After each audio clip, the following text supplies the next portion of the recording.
J is for Justice podcast. Roberta.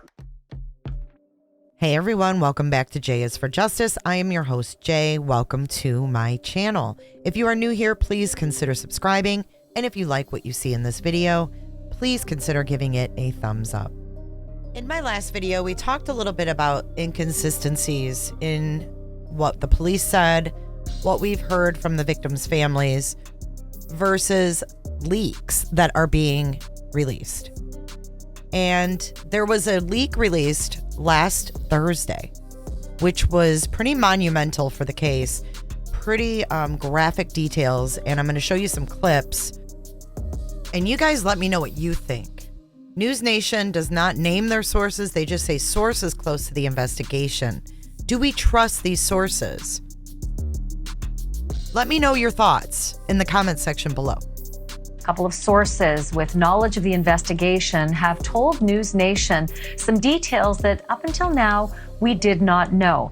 Number one, they told us that the victims, Kaylee Gonzalez and Madison Mogan, were killed first, and they confirmed that Ethan Chapin and Xana Kernodle were killed on the second floor afterwards.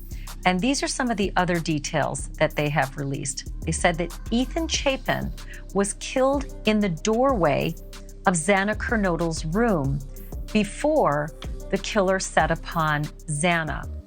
The sources say that it appeared Ethan had stepped partly into the hallway where the attack may have begun. These sources also say that Ethan Chapin suffered a slash to the neck. But I have to say that both of these details are in direct conflict with what the coroner had originally told us right here on this program exclusively. And also, they conflict directly with what police have said as well. Now let's take a listen to Captain Roger Lanier. Moscow Police Department officers responded and located 4 victims, 2 on the second floor and 2 on the third floor. The Latah County coroners conducted autopsies, and detectives have been provided with the results of those autopsies.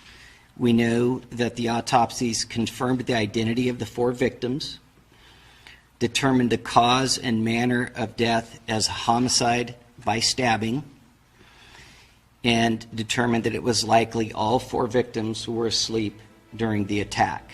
Those 2 facts that are in conflict are that all of the victims were in their beds, according to police and the coroner. And according to the coroner, all of the injuries were stab wounds and not slash wounds. And now let's listen to the coroner with Ashley Banfield. Were any of them slashed? Were any of their necks cut? Or were these all puncture wounds? Well, it was a pretty large knife, so it's really hard to call them puncture wounds. And they were definitely stabbings. Can you tell me, when you say that they might have been sleeping, were they found in beds? Yes.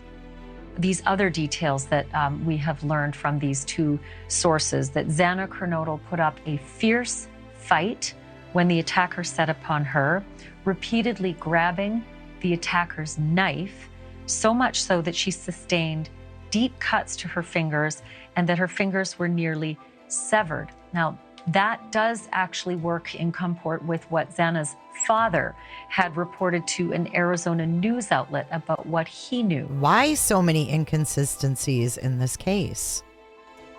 Let me know what you guys are thinking about all of this as we navigate through this crazy, crazy murder case.